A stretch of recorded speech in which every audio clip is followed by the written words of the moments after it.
A continuación daremos inicio con el panel Educación y Talento de México, por lo que cedo la palabra al moderador Carlos Noriega Arias, presidente de la Comisión de Educación de CONCAMIN. Gracias. Gracias. Gracias.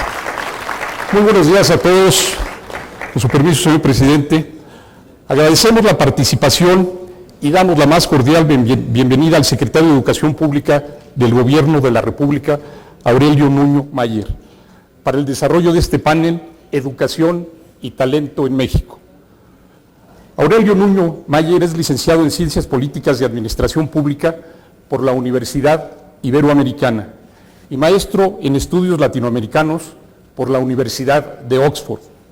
Fue coordinador de educación dentro del equipo de transición gubernamental, periodo durante el cual se incorporó al equipo de gobierno electo encargado de negociar el Pacto por México. En esta administración fue designado jefe de la Oficina de la Presidencia de la República. En este encargo, Aurelio Nuño fue responsable de diseñar y coordinar la estrategia de comunicación del gobierno federal, así como coadyuvar en la implementación, coordinación y seguimiento de las políticas públicas articuladas en los 5 grandes ejes del gobierno: México en paz, México incluyente, México con educación de calidad para todos, México próspero y México con responsabilidad global. Señor secretario, es un honor contar con su presencia esta mañana. Los industriales le expresamos nuestro más sincero reconocimiento y nuestro respaldo a las labores emprendidas desde la dependencia a su cargo para la instrumentación de la reforma educativa.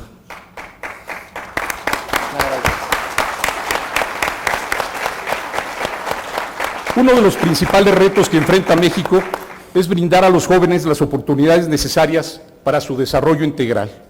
La industria mexicana comparte este reto y asume su papel como generador de oportunidades en el ámbito del desarrollo económico, a partir de la temprana inserción laboral y del emprendedurismo industrial, estratégico y enfocado a las oportunidades de negocio. En este contexto, el sector educativo juega un papel fundamental, ya que para hacer efectiva la vinculación de la industria con la educación, se requiere el diseño de un modelo adecuado de integración, así como una profunda intervención en todos los niveles educativos que permita promover la cultura del emprendedurismo, el aprendizaje del idioma inglés, elevar los niveles de comprensión lectora, adecuar los planes y programas de estudio a la vocación productiva de las regiones y de la demanda laboral, posicionar a la innovación como un asunto estratégico que genera oportunidades de negocio, integrar a los emprendedores a las cadenas de valor de la industria, promover la investigación aplicada a la industria y al mercado, enfocar los modelos de capacitación y formación al desarrollo de habilidades y competencias que respondan a necesidades productivas específicas. Por lo anterior, la generación de talento es un eje de carácter transversal para CONCAMIN, lo cual se traduce en un asunto de la más alta prioridad para la industria de México.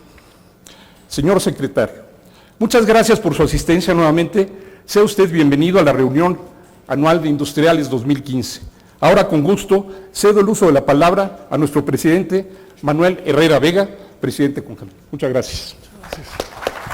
Muchas gracias, Charlie. Gracias. Gracias. Muchas gracias. Muchas gracias. Quiero agradecerle al licenciado Aurelio Nuño Mayer, secretario de Educación de México, por acompañarnos el día de hoy, con el mismo reconocimiento que hace Carlos de los industriales del país a la gran labor que está desempeñando. El día de hoy, señor secretario, queremos presentarle una visión en la que estamos trabajando los industriales del país. Hace algunos meses tuvimos la oportunidad de desarrollar nuestro plan estratégico que hoy queremos compartir, aprovechando su presencia, para hablar de aquellos aspectos en los que los industriales de México estamos trabajando con la finalidad de incrementar la competitividad y la productividad del país. Hace algunos meses, como le comentaba, estuvimos trabajando y decidimos que era muy importante impulsar lo que hemos denominado la Gran Alianza por una Política Industrial de Nueva Generación, que pretende unir al gobierno, a la industria, a la academia y a la sociedad en un esquema que nos permita realmente estar trabajando en conjunto para generar las condiciones que estamos esperando para desarrollar a la industria. Y establecimos 3 principales ejes de trabajo. El primero, impulsar la competitividad y la productividad industrial. El segundo, que tendríamos que impulsar la innovación a través del Sistema Mexicano de Innovación y el tema de encadenamiento productivo como ejes muy importantes para poder desarrollar la competitividad industrial. Pero muy importante, la generación de talento, que es lo que nos tiene el día de hoy aquí, pues con usted, para poderle platicar de estos ejes en los cuales estamos trabajando y de la importancia de impulsar este eje tan importante que es el talento. Y empezamos por decir que detectamos que un gran potencial que tenemos en México es lo que conocemos como bono demográfico. Pero además de ser una gran oportunidad, también es un gran reto que tenemos en nuestro país. Es una gran responsabilidad que asumimos los industriales de México para aprovechar esa gran fuerza productiva. Hoy tenemos en México el mayor número de jóvenes de la historia, la mayor población económicamente activa, y los expertos nos dicen que dentro de 20 años esa tendencia habrá cambiado. Entonces el momento de México es hoy, y para eso el desarrollo de talento es fundamental. ¿Dónde estamos en la parte educativa? Bueno, hasta el estudio del 2012, de acuerdo a la OCDE, con la prueba que se hizo, México se ubicó en el lugar 34, y por eso consideramos que es tan importante seguir trabajando en la vinculación de la academia y con la industria para poder generar las condiciones que nos permitan tener los conocimientos y las habilidades acordes con las necesidades productivas que tiene nuestro país. Bien, y entonces entramos a uno de los ejes torales, que es la innovación.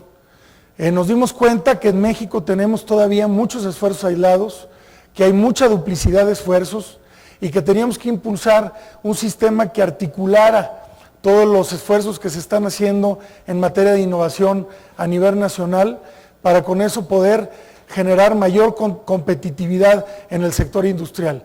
Y para eso hemos trabajado en impulsar la cuádruple hélice, la industria, el gobierno, la sociedad y la academia, para poder impulsar este gran esfuerzo del Sistema Mexicano de Innovación. Actualmente en México nos encontramos en el lugar 57, de acuerdo al Global Innovation Index 2015, de 144 países, y quiero decirles que estábamos hasta el año pasado en el lugar 66, quiere decir que vamos avanzando de manera importante en lo que tiene que ver con nuestros niveles de innovación en México. Lo que tiene que ver con la inversión que estamos teniendo en nuestro país en materia de innovación, pues nos hemos propuesto, junto con el gobierno de la República, los mexicanos, llegar al 1% del PIB en inversión de innovación.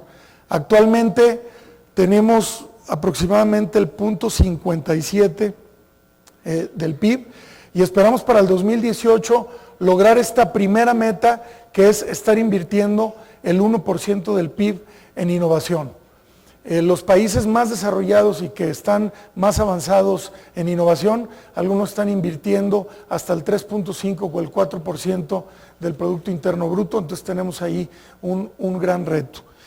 Ahora bien, algo que es muy importante es que dentro de este sistema de innovación que estamos impulsando algunas herramientas importantes que son metodologías que ya han sido probadas y que están dando grandes resultados, como son las células de innovación, donde empresas altamente innovadoras acompañan a las pymes para poder generar proyectos de innovación, pero donde quienes realmente contribuyen a aterrizar esos proyectos son precisamente los estudiantes de las universidades. Estas células de innovación hoy se han convertido en una metodología que ya está dando resultados de manera importante en el sector industrial, y con lo cual estamos avanzando de manera muy importante. También queremos llevar a todas las regiones del país las mejores prácticas en materia de innovación y, por supuesto, seguir generando una cultura en la que podamos incrementar la inversión del sector productivo de las pymes mexicanas en innovación. Bien, y con eso pasamos al siguiente eje, que es precisamente lo que conocemos o le hemos llamado encadenamiento productivo. Tenemos en nuestro país sectores que están teniendo grandes niveles de exportación, que están de alguna manera creciendo de manera importante, pero sigue siendo un gran reto el incrementar el contenido nacional y el valor agregado de las exportaciones. Es por eso que este proyecto de encadenamiento productivo presenta una gran oportunidad para generar toda una cadena de suministro que nos permita apoyar a las pymes para poder convertirse en proveedoras de estos sectores. Y en ese sentido, desarrollar las habilidades de los estudiantes para poder integrarse, apoyar al sector productivo, es una parte fundamental y donde lo que queremos es precisamente que a través de esta cadena de suministro se puedan generar más de 100,000 millones de dólares en los próximos años que se podrían quedar en México en las pymes mexicanas. Hemos hecho una digamos, reingeniería del modelo de gestión de Concamín. Hoy tenemos a las 108 agrupaciones empresariales que conforman la Concamín, digamos que organizadas a través de lo que hemos llamado ecosistemas productivos.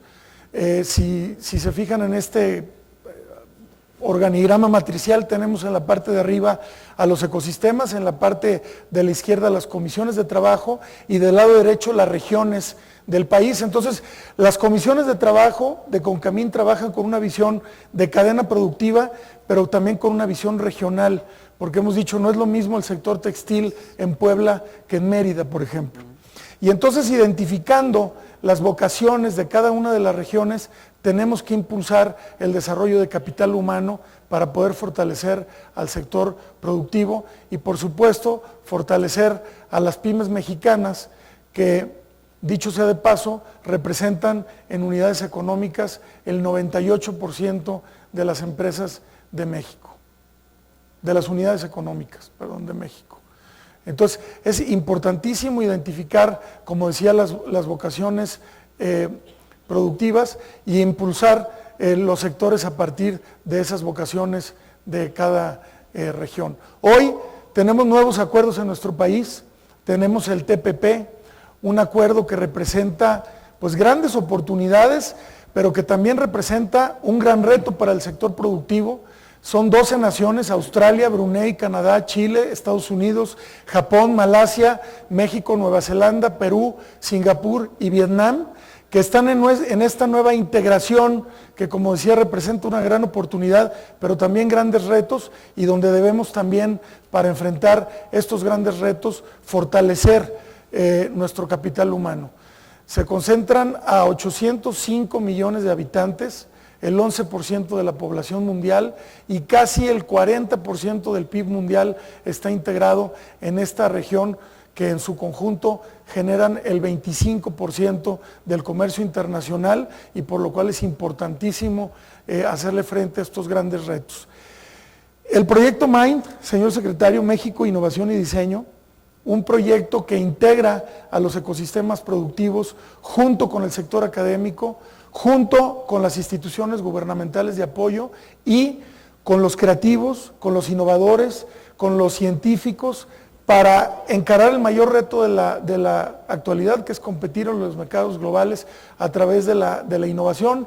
Es un esfuerzo que estamos hoy impulsando también desde la Concamín, y donde ya tenemos algunas propuestas importantes para seguir fortaleciendo la competitividad, la productividad del sector industrial. Hoy este gran proyecto se está, digamos que, expandiendo a nivel nacional, y existen ya pues proyectos importantes en camino para desarrollar lo que sería MIND en el Valle de México y también MIND en Baja California, que son dos proyectos que ya se están desarrollando, y con eso lo que queremos contribuir es a los objetivos de la Política Nacional de Fomento Económico a través de la competitividad industrial, la innovación, el encadenamiento productivo y, por supuesto, lo más importante, la generación de talento.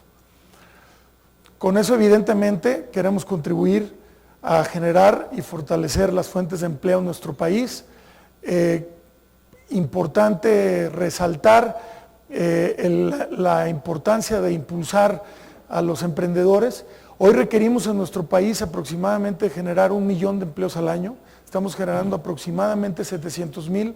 Estamos seguros que es en el sector productivo donde podemos contribuir a generar estas fuentes de empleo, empleos de calidad, pero para eso también no solamente requerimos generar esos perfiles, sino también contribuir a generar más emprendedores para tener más empresas que estén generando mayores oportunidades para nuestros jóvenes en México.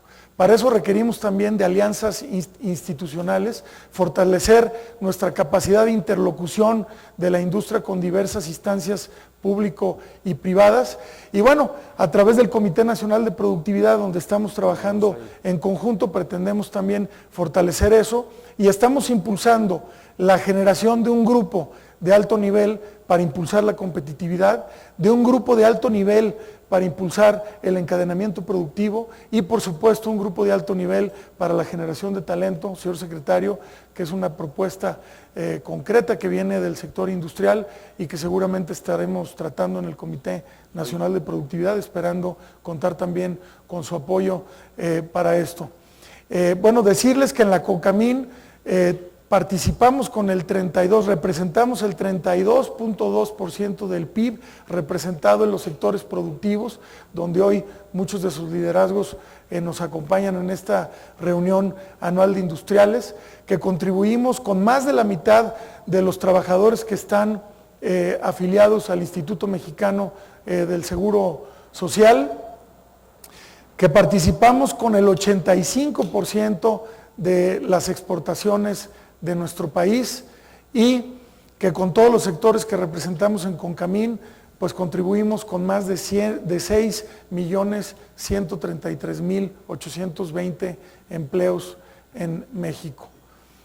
En lo que tiene que ver con la atracción de inversión, el 34% de la inversión extranjera directa es captada por la industria y bueno, estas son una imagen que representa a todas las instituciones, a todas las cámaras y asociaciones que pertenecen a nuestra confederación, donde, señor secretario, queremos ratificar el compromiso de los industriales con México y volver a enfatizar en el compromiso que tenemos de generar mayor oportunidades para nuestros jóvenes y la importancia que tiene estar trabajando en conjunto con la Secretaría que usted dignamente dirige, que además lo está haciendo extraordinariamente bien, para poder enfrentar los grandes retos que tiene nuestro país. Y yo cerraría con la frase que siempre decimos los industriales: creemos en México y por eso creamos en México. Muchas gracias. Muchas gracias.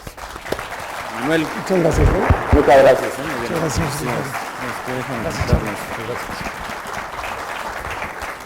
Gracias. Muchas gracias, presidente. Como bien lo dice, la educación y el desarrollo de talento es un elemento que está presente a lo largo de todas las actividades productivas de la industria. Ahora cedo el uso de la palabra a nuestro distinguido invitado, señor secretario, por favor. Secretario, gracias. Muy buenos días.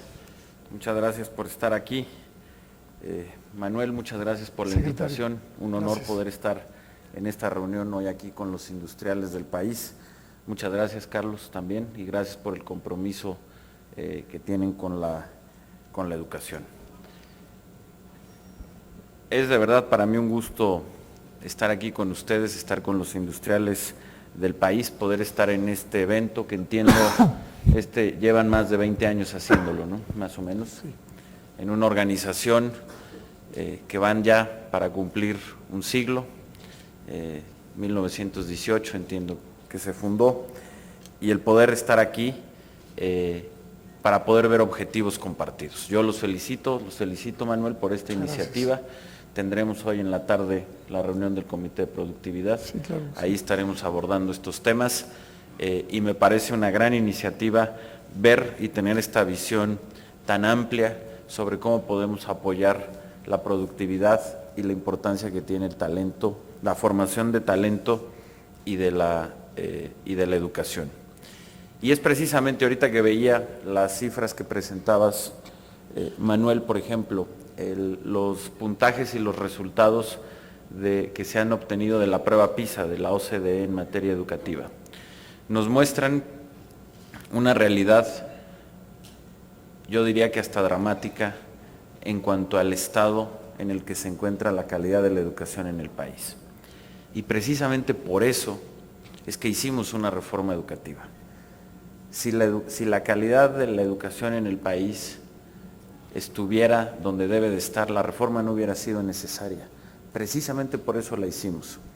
El sistema educativo mexicano durante todo el siglo XX tuvo el gran acierto y el gran mérito de poderse crear, sostener y llegar a los últimos rincones del país. En 1921, cuando se fundó la Secretaría de Educación Pública, que la fundan el presidente Álvaro Obregón y el primer secretario de Educación, obviamente, José Vasconcelos, en ese momento en el país únicamente había una cobertura de 10% para los niños de primaria y para cualquier otro nivel educativo era prácticamente inexistente. Y cuando se crea la SEP, en el decreto de creación se dice poder crear y sostener un sistema de educación pública en todo el país. Y eso es algo que logramos los mexicanos durante el siglo XX. Hoy en día el sistema educativo mexicano tiene 34 millones de alumnos en más de 260,000 planteles, con una cobertura del 100% en primaria, prácticamente del 100% en secundaria, ya con un 75% de cobertura en educación media superior y un poco más de 34% en educación superior. Todavía hay mucho que avanzar, pero sin duda, en un periodo de tiempo muy similar al que llevan ustedes de existencia, pasamos de no tener un sistema educativo o de que tuviera una mínima expresión a un sistema educativo realmente nacional y que por lo menos en educación básica se llega a cada rincón del país con una escuela y un maestro. Les doy un dato de esto. En México, para 34 millones de alumnos, 34 millones de alumnos del preescolar a la universidad se atienden en 260,000 planteles. En Estados Unidos, para 86 millones de alumnos, se les atiende en 180,000 planteles. Es decir, en México, para una cantidad menor, 34 millones, 260,000 planteles, en Estados Unidos 86 millones, 180,000 planteles. Eso habla, por un lado, de una condición que conocemos, sobre todo en el sur del país, de una gran dispersión de la población, pero habla del esfuerzo que ha hecho el Estado mexicano, que hizo durante el siglo XX para poder llegar auténticamente a todos los rincones del país. Sin embargo, el reto que tenemos ahorita y el reto de lo que hablaba Manuel es que a ese sistema educativo le demos una mayor calidad, porque claramente la calidad de la educación en México no está donde debe de estar. Y este va a ser un proceso largo. Los países que hoy son un referente en materia de calidad educativa hicieron sus reformas hace tiempo. Corea del Sur, que hoy es un referente, hizo su reforma educativa hace 30 años. Finlandia, que es el ejemplo o el país a seguir en materia educativa, hizo su primer gran reforma en los años 60. Los procesos educativos tardan en madurar. El que veamos un incremento significativo, por ejemplo, en estos puntajes de PISA, va a llevar tiempo, tampoco tanto, pero nos va a empezar a llevar algunos años. Esta reforma educativa se empezará a consolidar en términos de mejorar significativamente la calidad de la educación, más o menos una década. Sin embargo, era fundamental empezar. El sistema educativo en México tenía muchos vicios. Era un sistema educativo con una estructura clientelar, corporativa y opaca que no estaba orientado ni al mérito ni a enseñar con calidad, sino que estaba orientado a poder tener resultados con fines políticos o distintos al educativo. Y esta reforma precisamente lo que hace es transformar ese sistema y pasar de un sistema clientelar y corporativo a un sistema de derechos y obligaciones transparente, orientado al mérito y que tiene como fin último hacer una realidad del derecho que tienen los niños y las niñas de México, una educación de calidad. Y ese cambio, sin lugar a dudas, que es un cambio que rompe con estructuras, que rompe con privilegios, genera resistencias que todos conocemos, particularmente en algunas regiones del país, pero que hay que ir avanzando y superando. Al final del día esta reforma, además de ir en beneficio, ese es su objetivo central, de los niños y de los jóvenes de México, también lo va en el beneficio de la gran mayoría de los maestros, que ya no quiere estar secuestrado por organizaciones o cúpulas sindicales que intentan llevarlos a objetivos políticos y no educativos. Y en ese proceso educativo estamos. Déjenme, a partir de esto, poderles platicar de manera breve cuáles son los objetivos que tenemos para poder cumplir con esta reforma educativa, incluyendo los temas que aquí les deben de interesar más y que nos ocupan también, que tiene que ver con la vinculación que debemos generar entre el sistema educativo y el empresarial. Hemos definido 7 grandes prioridades para poder implementar la reforma educativa. La primera prioridad es el fortalecimiento de la escuela. Es lo que hemos dicho, poner a los alumnos y a las escuelas en el centro del sistema educativo.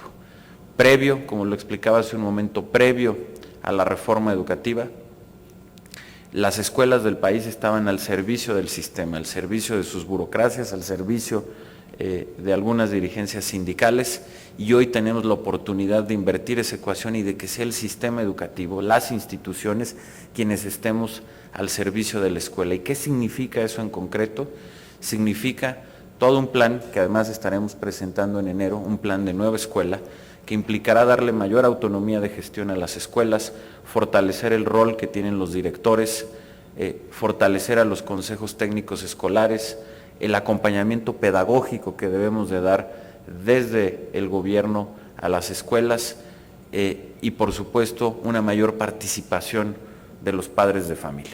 Un plan que fortalecerá la escuela, hará comunidades de aprendizaje mucho más sólidas, que es un paso fundamental para tener aprendizajes o enseñanza de calidad. La segunda prioridad tiene que ver con la infraestructura y el equipamiento de las escuelas. Hace un momento mencionaba este gran esfuerzo que ha hecho el Estado mexicano, que para 34 millones de alumnos tiene más de 260,000 planteles, y lo comparaba con lo de Estados Unidos. Este gran esfuerzo sin duda ha llevado también a que haya un deterioro de la infraestructura escolar del país, o que ese esfuerzo no haya podido hacerse con toda la capacidad de vida, y por lo tanto hay escuelas con muchos rezagos. Gracias al censo educativo, que fue otro de los logros de la reforma, hoy conocemos con precisión cuántas escuelas hay en el país, cuántos maestros hay y cuál es su condición. Eso era algo que previo a la reforma ni siquiera sabíamos. Ese era el estado en el que se encontraba el sistema educativo del país. Hoy, gracias a ese censo, podemos saber, por ejemplo, que el 11% de las escuelas del país no tienen baños, y que esta calidad y que esta situación se vuelve mucho más crítica en los estados más pobres. En estados como Guerrero, Oaxaca y Chiapas, puede llegar a ser hasta el 30% de las escuelas que no tienen baños. Nada más para dar un dato, y hay otras que no tienen luz, hay otras que no tienen pisos firmes, hay otras que no tienen techos firmes, y por ello precisamente el 2 de septiembre, el día del informe de gobierno del presidente de la República, el presidente anunció un nuevo programa financiado con un mecanismo muy original de financiamiento, que son los certificados de infraestructura escolar, para crear el programa de Escuelas al 100, que nos va a permitir tener 50,000 millones de pesos adicionales para los próximos 3 años, que nos va a permitir dejar en buenas condiciones a cerca de 35,000 escuelas. Es decir, este va a ser el programa más agresivo y ambicioso que se ha tenido en décadas para la infraestructura escolar, y que nos va a permitir arreglar y dejar en condiciones de dignidad a la gran mayoría de las escuelas del país. De igual manera, estamos trabajando en la construcción de algo que hoy no existe, que es una política nacional de equipamiento escolar, que nos permita equipar a las escuelas con un sentido pedagógico, equiparlas equitativamente y, por supuesto, ir caminando en todo el país hacia compras consolidadas que nos permitan hacer ahorros importantes al erario y destinar esos recursos a otros temas importantes de educación y por supuesto en esto, conforme iremos avanzando, queremos que se pueda tener una gran participación de los empresarios mexicanos. La tercera prioridad tiene que ver o es sobre el desarrollo profesional docente, es decir, la formación y la preparación de los maestros, y esto tiene 3 componentes centrales. El primero es la educación inicial, es decir, las normales. El próximo año estaremos presentando una estrategia integral para el fortalecimiento de las 449 normales que hay en el país. Ahí es donde se forman los futuros maestros, o la gran mayoría de ellos, y es evidente que tenemos que mejorar también la enseñanza en las normales y fortalecerlas. Con un ingrediente adicional, a partir del próximo año, todo aquel en México que tenga un título de licenciatura puede competir por una plaza de maestro. Hoy, a diferencia de lo que pasaba antes, en donde existía una especie de pase automático y donde únicamente los normalistas podían ser maestros, hoy, gracias a la reforma educativa, número 1, para ser maestro se compite en un examen nacional por una plaza. Y número 2, queda abierta, por supuesto, a los normalistas que tienen esa vocación, pero queda abierta a todo aquel que tenga una licenciatura y decida participar. Y eso generará mayor competencia, mayor diversidad, pero hay que preparar a las normales para competir en este mundo y por eso estaremos presentando este plan. De igual manera, es muy importante la formación continua de los maestros. La evaluación solo hace sentido si tenemos junto con ella un programa de capacitación adecuado para los maestros. La evaluación no se hizo para castigar a los maestros o para correr maestros, es una consecuencia que a nadie nos gusta, es una última consecuencia en caso de que los maestros decidan no evaluarse, pero la idea es que todos se puedan evaluar y la evaluación es una fuente de información para saber qué están haciendo bien y qué deben de corregir. Y eso que hay que corregir, hacerlo con la capacitación pertinente y estaremos fortaleciendo. Les doy un dato nada más, es tan importante mejorar la formación continua de los maestros que para este presupuesto, a pesar de los problemas que ustedes conocen derivados de la caída del precio del petróleo, que ha hecho que en prácticamente todos los rubros haya un recorte presupuestal, no lo es así en la educación. Al ser la prioridad del gobierno, el presidente nos dio la instrucción de que no hubiera recortes en la educación, incluso pudimos tener un incremento, un pequeño incremento, pero para el caso de todos los programas de formación de maestros, el incremento del año del presupuesto de este año contra el que sigue es de 700%, porque es fundamental que podamos financiar adecuadamente la capacitación de los maestros. Estamos pasando de 220 millones de pesos a casi 2,000 millones de pesos para poder tener la capacitación que requieren los maestros. Y el tercer elemento, por supuesto, son las evaluaciones. Evaluaciones que están ahorita en marcha en todo el país, como ustedes saben. Yo aprovecho aquí para felicitar a la mayoría de los maestros de México que están cumpliendo con su obligación y con su derecho de irse a evaluar. Después de 2 jornadas de evaluación, tenemos una tasa de participación del 95.6% de los maestros que se han convocado a evaluar. Y felicito además particularmente a los maestros de Michoacán, que rompieron por primera vez con un cerco que se ejercía en ese estado y donde no se podían ejercer evaluaciones hasta la que pudimos hacer el fin de semana pasado, que se realizó en Morelia, se realizó en Paz y tuvo una participación importante de maestros. La participación fue menor que la media nacional de 95.6%, pero es un avance y quiere decir que vamos en la dirección correcta. Gracias.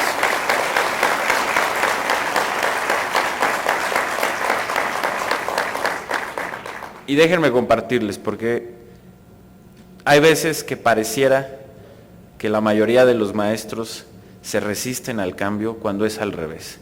La gran mayoría está a favor del cambio y ha hecho suya esta reforma. Ahora que estoy recorriendo las escuelas, que he decidido estar recorriendo el país e ir a las escuelas para tener un encuentro directo con los maestros que están en los salones de clase, que están enseñando, y que tengo un diálogo totalmente abierto con ellos, me encuentro con que la gran mayoría participa con mucho entusiasmo. Este lunes, por ejemplo, estuve en una escuela en el centro histórico del país, una escuela que su director, el maestro Silvestre, se ganó su plaza de director por un concurso de oposición de la reforma educativa. Y el orgullo y la satisfacción de decir, yo me gané esta plaza, no se la debo a nadie, me la gané en un concurso nacional para ser director de esta escuela, le da una fortaleza increíble y un liderazgo que de otra manera no se tendría. Y dentro de esa escuela, por ejemplo, 4 maestras más fueron convocadas y asistieron a la evaluación de este fin de semana, incluyendo la subdirectora de la escuela, que es una maestra con más de 40 años de servicio, la maestra Luz María, más de 40 años de servicio, que tiene más de 60 años, que no está lejos del retiro, que pudo haber optado por algún programa de retiro voluntario y aún así dijo, no, yo quiero ser parte de esta reforma y se fue a evaluar. Eso es lo que realmente está pasando en la mayoría del país. Esos maestros, este ejemplo de esta escuela que estuve el lunes en la Ciudad de México, ayer estuve en otra escuela en San Luis Potosí y me encontré con lo mismo. Y esa es la constante que me encuentro en todas las escuelas del país. Esos son los cerca de 96% de maestros que se están evaluando. Quienes rechazan la reforma es una minoría, centralmente los liderazgos de la coordinadora que no quieren perder sus privilegios. Y como yo lo he dicho en diversas ocasiones, hay 2 caminos y ellos tienen la opción de escoger por cuál quieren transitar. Existe el camino de que sigan rechazando la reforma educativa, el camino de seguir dejando a los niños sin clases, el camino de no irse a evaluar, el camino de querer presionar a los maestros que sí se evalúen. Si quieren ir por ese camino van a encontrar un gobierno muy firme en la aplicación de la ley. Pero existe otro camino, que es el que a todos nos gustaría recorrer, que es el camino en donde se acepte o acepten la reforma educativa y caminemos juntos en su implementación. Hay mucho que dialogar. La reforma educativa da mucho espacio para que la forma que la implementemos se adapte como debe de ser a las diversas realidades regionales que tiene el país. Y eso, si quieren recorrer esa vía, van a encontrar un gobierno abierto, dialogante, con el que podemos construir un mejor futuro, particularmente para los estados de Michoacán, Guerrero, Oaxaca y Chiapas, que son los que más lo necesitan. Ellos tienen la decisión. El gobierno está listo para los 2 escenarios. Está listo para transitar, si es que quieren seguir por el camino de la confrontación, con un gobierno firme en la aplicación de la ley.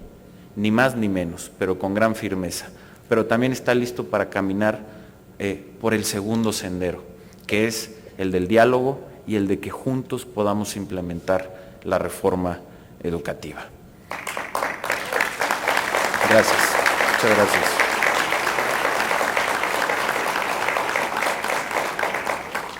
Déjenme muy rápido para ir también al tema que estuvo abordando Manuel. Haré más rápido las siguientes prioridades. La cuarta, que sé que es un tema que también les va a interesar y que en el cual los estaremos formalmente invitando a participar también, junto con muchos otros segmentos de la sociedad en México o grupos de la sociedad en México, que tiene que ver con el cambio del modelo educativo y los nuevos planes y programas de estudio. Eso es algo que vamos a iniciar, una ruta que iniciaremos el próximo año, en donde estaremos, por supuesto que dialogando con pedagogos, con expertos, con los maestros, con las autoridades locales, con el sector privado, en fin, con todos los que tienen que opinar sobre este tema para que juntos podamos construir esa ruta y que antes de que termine el gobierno del presidente Enrique Peña Nieto tengamos también ya en marcha nuevos programas y planes educativos, que es parte del cambio que debemos de tener. La quinta prioridad es construir un sistema educativo con mayor equidad, un tema fundamental. La sexta prioridad, que es a la que quería llegar, es el tener una vinculación mucho más eficaz y eficiente entre el mundo educativo y el mundo laboral. Precisamente del parte de lo que nos platicaba Manuel hace un momento y de que reitero y felicito y doy la bienvenida a esta iniciativa. En México, y ustedes lo saben, tenemos una paradoja. Por un lado, Tenemos estudiantes universitarios y tecnológicos que no necesariamente encuentran empleo o no el empleo que quisieran, que esto también es muy importante.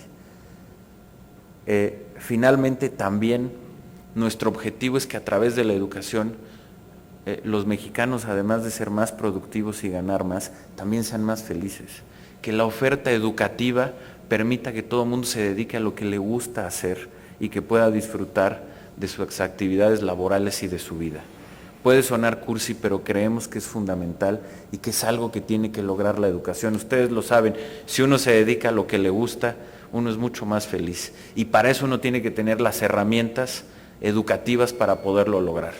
Y entonces existe esta paradoja de estudiantes que no encuentran el trabajo que quisieran, pero también de empresarios, de industriales que no están encontrando el capital humano que requieren para seguir creciendo. Eso nos habla de un desfase, es decir, no estamos teniendo la vinculación más adecuada y eficaz entre la oferta educativa y la demanda laboral. Y lo tenemos que lograr, lo tenemos que hacer, lo decía muy bien Manuel, además con una visión regional. México son muchos Méxicos y las condiciones económicas o las vocaciones regionales económicas son muy distintas entre un estado y otro o entre una región y otra, y tenemos que entender que esas vocaciones productivas tienen que encontrar una contraparte de oferta educativa de calidad que se conecte con esa demanda laboral y de productividad, pero también debe ser a la inversa. Yo creo que el sector productivo se puede enriquecer enormemente de las fortalezas educativas que también tiene el sistema educativo mexicano y el de ciencia y tecnología. Daba que eso es muy importante, el que sigamos caminando en poder tener mejor y más innovación. Manuel daba hace un momento el dato de que hoy en México gastamos casi el 0.6% del Producto Interno Bruto en ciencia y tecnología. Sin duda, insuficiente. La meta es que al final del sexenio podamos llegar a cerca de 1% del Producto Interno Bruto, pero déjenme darles un dato porque también es importante reconocer cuando vamos avanzando, porque hay cambios que se dan de manera paulatina. Llevábamos 3 décadas de que el gasto en ciencia y tecnología era 0.4 del Producto Interno Bruto. O sea, durante 3 décadas no hubo un cambio en términos de porcentaje del Producto Interno Bruto del gasto en esta materia.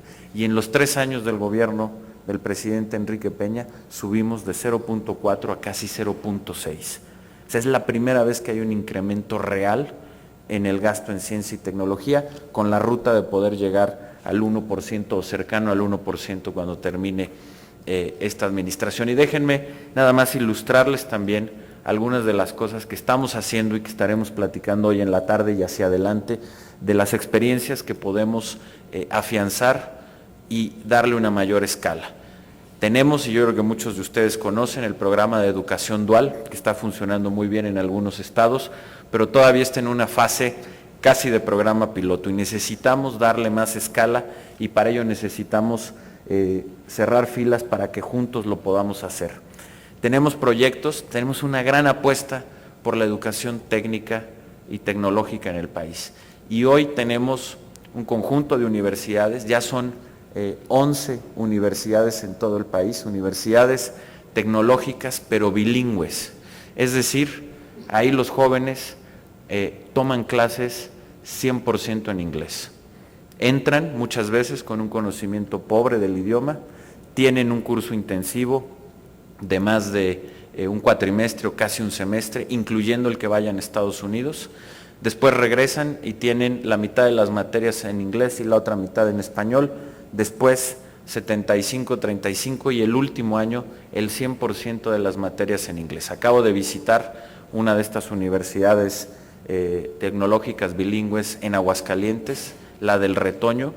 Es impresionante, la sesión de trabajo que tuve con ellos fue en inglés, tienen un dominio absoluto del idioma, se está introduciendo ya japonés, alemán y francés y por supuesto que el 100% de los egresados de esta universidad tecnológica encuentran empleo. en un estado como Aguascalientes, en donde además todo esto está vinculado a la industria automotriz y aeronáutica, en las fortalezas que tiene Aguascalientes. Ese modelo, que ya tenemos 11 universidades de ese tipo en el país, es algo que queremos replicar y que le queremos dar una escala mayor. Y finalmente, por último, la séptima prioridad es una reforma, le hemos llamado también, administrativa de la SEP. La Secretaría de Educación Pública tiene que alinearse con la nueva realidad de la reforma educativa, tiene que responder a ella, y en una frase coloquial, pero creo que expresa muy bien el sentido de lo que queremos hacer, le queremos quitar grasa y darle músculo a la SEP para que actúe de manera más eficaz y más transparente, y llevemos los recursos a los temas prioritarios, a lo que nos va a generar un impacto en elevar la calidad de educación y hacerlo con mucha transparencia. Y bueno, yo quería ser breve, ya me alargué de más, pero creo que había temas importantes, y pues yo les agradezco mucho el que hayan estado aquí, el que hayan tenido la paciencia de escucharme, y estoy a sus órdenes.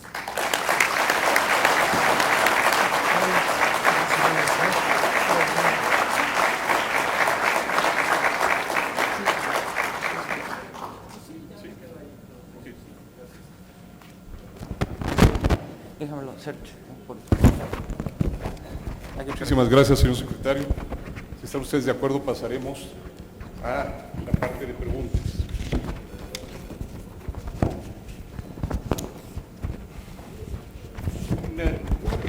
En una primera pregunta, Eugenio Salinas, que es el presidente de la Comisión de Comercio Exterior de CONCAMIN, nos resalta, le pregunta al secretario, ¿qué tanto los nuevos programas de estudio, sobre todo a nivel medio superior, están incluyendo temas y materias sobre comercio exterior y globalización, acordes con la inserción de México en estas nuevas regiones como la asiática? Gracias, Eugenio. Pues mira, depende. ¿Acá? Gracias. Depende, no, porque no hay una uniformidad en todos los programas de media superior, pero que lo que yo comentaba hace un momento sobre el nuevo modelo educativo con sus nuevos planes y programas, que será algo, una ruta que iniciaremos en enero.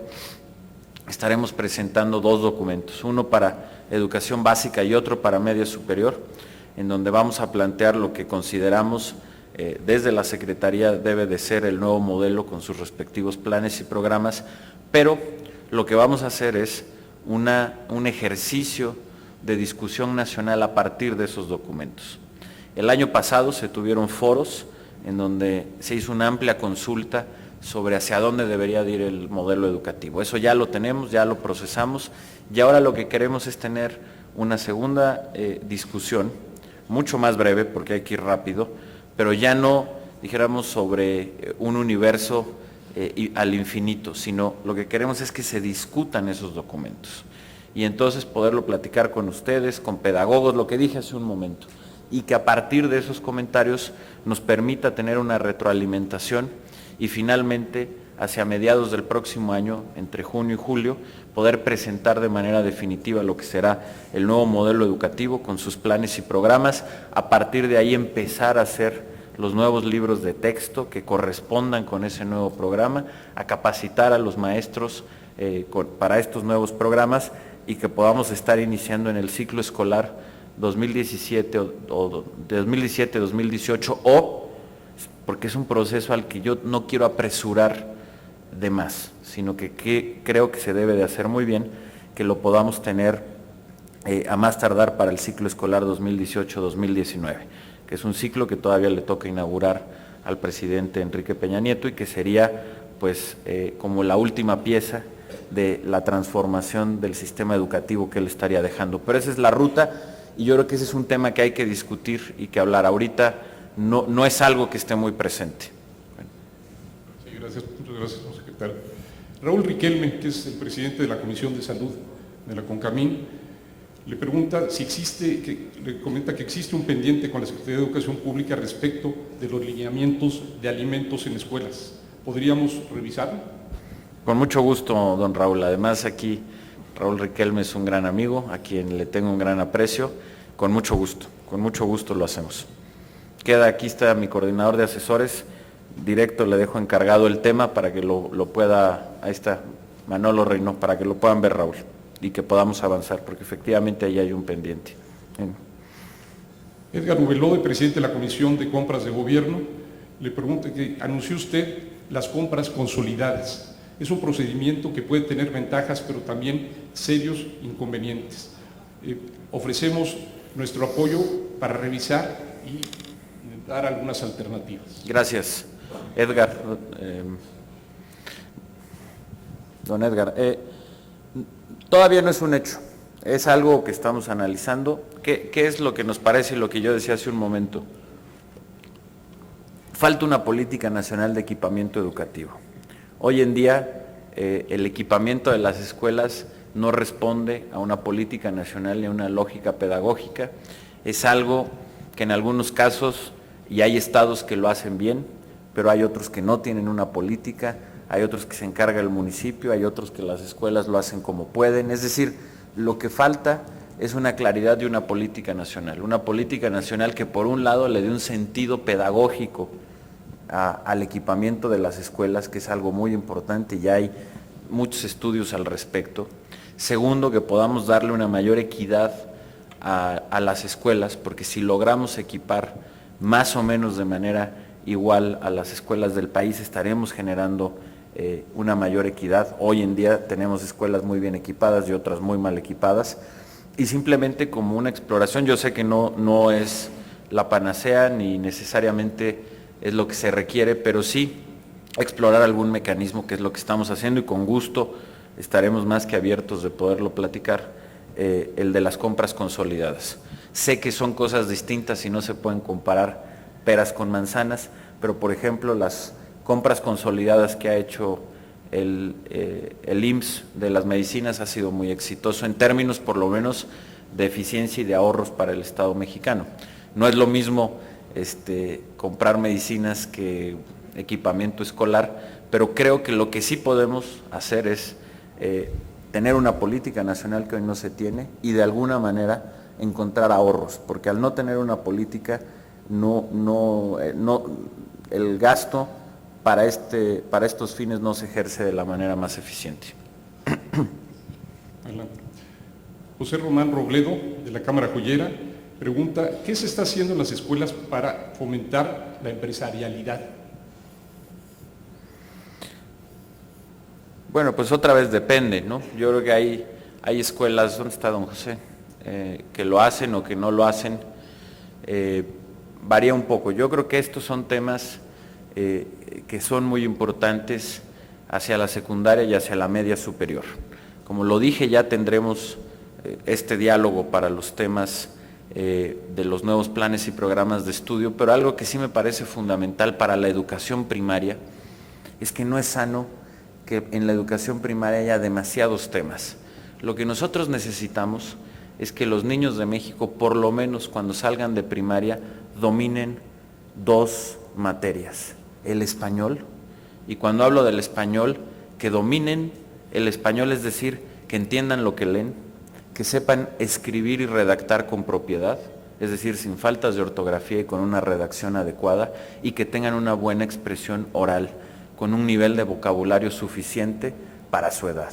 Y lo segundo es un dominio de las matemáticas a nivel primaria. Si logramos esos 2 objetivos, estaremos dando un paso gigantesco en la calidad de la educación. Y ya después, en secundaria y en prepa, los conocimientos se amplían.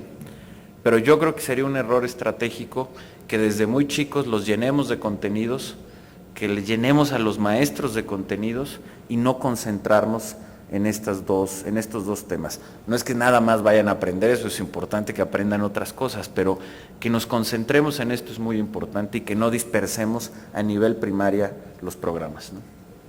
Sí, muchas gracias, secretario. Francisco Díaz nos pregunta, ¿cuáles serán las megatendencias para el sector educativo para los próximos años? ¿Cómo ve la Secretaría de Educación Pública lo que va a suceder con los cambios que están en este momento pasando? Bueno, pues un poco lo que estaba en esta exposición. Estamos en medio de la transformación educativa más importante de las últimas décadas. Es un momento crucial para el país en ese sentido, porque la oportunidad que tenemos hoy son oportunidades que tienen muy pocas veces los países y que se repiten después de muchos años. Ya logramos aprobar una reforma educativa de una gran profundidad, era muy complejo y se logró, se cambió la Constitución, se crearon 2 nuevas leyes, se modificó la Ley General de Educación, que era el primer paso y nos da el marco jurídico a partir del cual podemos hacer esta transformación educativa. Entonces, pues están en las 7 prioridades que delineé, para no repetir más, creo que ahí se expresa la visión que tenemos y el trabajo para los próximos 3 años. Y coincidiendo con esta, Bernardo Dan pregunta, ¿cómo planea que la siguiente administración dé seguimiento a los programas que se están implementando y cómo hará para que los esfuerzos de la reforma no se pierdan? No, bueno, pues espero que el trabajo que logremos consolidar en esta administración sea continuada por muchos años. La política educativa tiene que convertirse en una política de Estado. Cuando estamos logrando esta transformación y estos cambios, como ha sucedido en otros rubros y hemos visto que funcionan. Por ejemplo, la política monetaria. Después de muchas décadas, hoy podemos decir que es un éxito y que ha tenido continuidad transeccional. Necesitamos también lograr esto en educación y estamos en el momento porque logramos un cambio de una gran profundidad que además se hizo con un gran consenso. Es decir, esta reforma fue producto del Pacto por México, fue una reforma que se votó en las cámaras con más de 2/3 de los votos, con la participación de los principales partidos políticos. Es decir, esta reforma fue producto del consenso, no de la imposición. Es una reforma de todos en una gran medida. Entonces, más que nunca tenemos una oportunidad de que esto que ahora estamos implementando se convierta en una política de Estado para el país y que le demos continuidad a la política educativa. Yo espero y haré votos para que así sea. Muchas gracias, señor secretario. Ernesto H., director de la Cámara Nacional de la Industria Restaurantera y Alimentos Condimentados, pregunta qué es lo que se plantea para hacer con los jóvenes ninis desde el punto de vista de la Secretaría de Educación Pública y desde el punto de vista de la industria. Pues precisamente estos temas, necesitamos mejorar la vinculación que existe entre el mundo laboral y el mundo productivo. La deserción a nivel de educación media superior, que es cuando se nos hace más grande, tiene que ver con muchos factores. Tiene que ver con una condición económica, sin lugar a dudas, pero tiene que ver también con que muchos jóvenes sienten que la pertinencia de lo que estudian no los va a llevar a tener un mejor empleo. Y creo que parte de lo que podemos lograr en esto es fundamental. Con un segundo tema, requerimos avanzar mucho en la equidad de género. Este problema de los ninis se hace particularmente agudo entre las mujeres, que son en mayor proporción quienes no están teniendo la oportunidad de estudiar o de trabajar. Si uno compara las tasas entre unos y otros, en el último informe de la OCDE, que por cierto son datos hasta 2012, pero que son datos interesantes y que nos marcan un poco cómo está esta situación, los jóvenes que no estudian ni trabajan son únicamente el 10%. Hay que reducirlo, pero cuando se vuelve mayor la tasa es cuando estamos hablando de mujeres, y eso tiene que ver con una equidad de cómo incluso más allá del sistema educativo, cómo rompemos tradiciones y cómo hacemos que las niñas y las mujeres vayan con mayor proporción, particularmente de los segmentos de menores ingresos, a las escuelas, se contraten, en fin, ¿no? Pero bueno, pues es algo en lo que estaremos trabajando. Gracias, señor secretario. Estamos en el límite de tiempo, tenemos algunas otras preguntas que le haremos llegar al equipo del señor secretario, por lo cual quisiéramos agradecerle enormemente. Al contrario. Muchas gracias, señor A secretario. ti, Carlos, muchas gracias. Secretario. Gracias.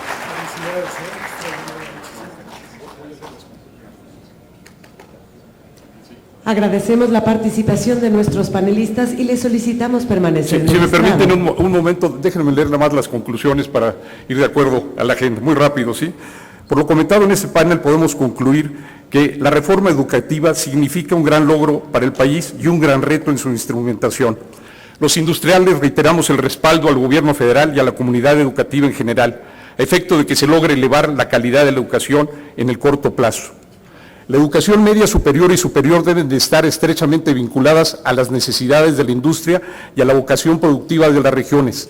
Lo anterior permitirá brindar mayores oportunidades de inserción laboral temprana, así como de emprendimiento eficaz.